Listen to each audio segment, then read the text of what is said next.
Jack, here we go. So, here's your watch, but first, more importantly, here are the numbers.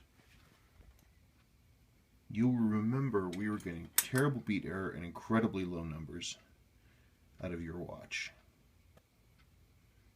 in the 160s and 170s. Obviously, we're doing better now.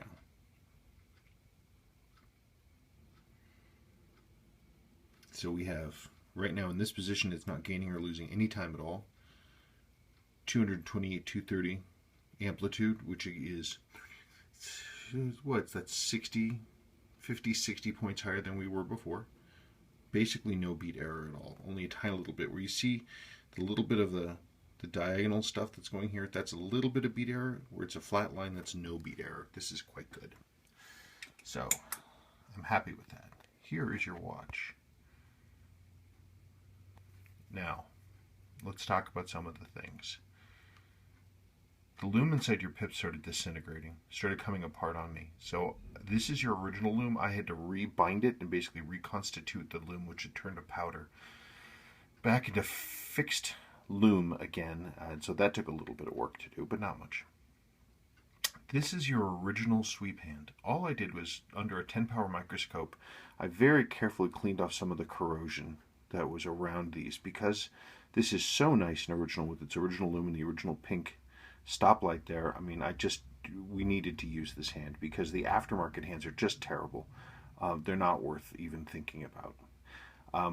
But the rest of your watch was in such good condition that I did something that I dug into my stores of hoarded parts, and I found, you and I had talked about me using a set of aftermarket hands for this, and I decided actually to go another direction because this watch deserves better.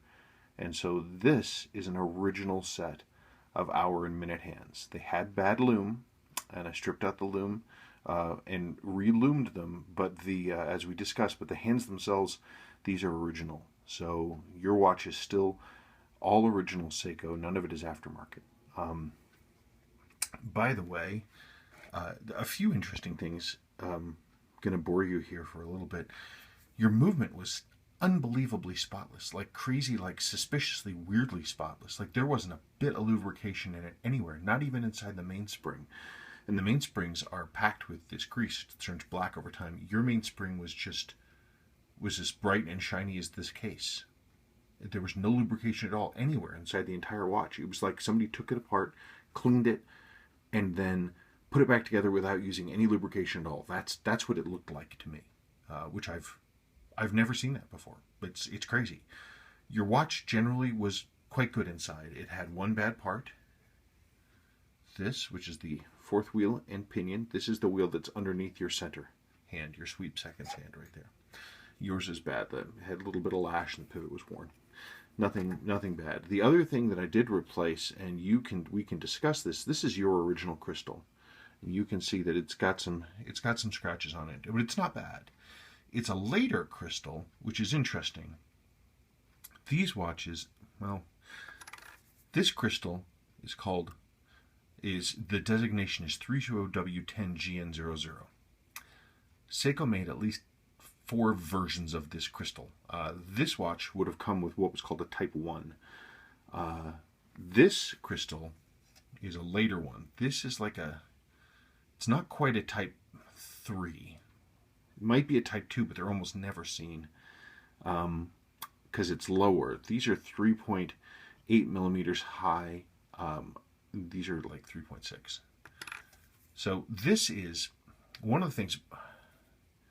I had a business partner and a good friend named Jonathan Koch, and he reverse engineered a lot of original Seiko parts, crystals specifically, and sadly he died last June. But before he died, he passed on his crystals, his trademarks and crystal designs and everything to us.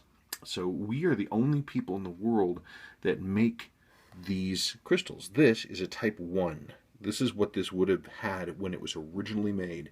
It's slightly higher with a higher edge. Now, you didn't ask for this, and we haven't really discussed it. And if you don't want this, that's fine. I can put your old crystal back in, but it does have some scratches. The other alternative is to put in the much later Type 3 crystal, which is still quite usable for this watch, and it would have gone into these if they went in for service, but it's much lower, with the top surface pretty much flush with this rotating ring of yours. So these are things to consider. But this watch would have, when it was new, would have had a Type 1 in it, which is what is in it right now. And again, we are the only source in the world for the Type 1. Nobody else makes them. We're the only ones that do it. So it's up to you if you want to add that in. I don't know. I'm very happy. It's such a great watch.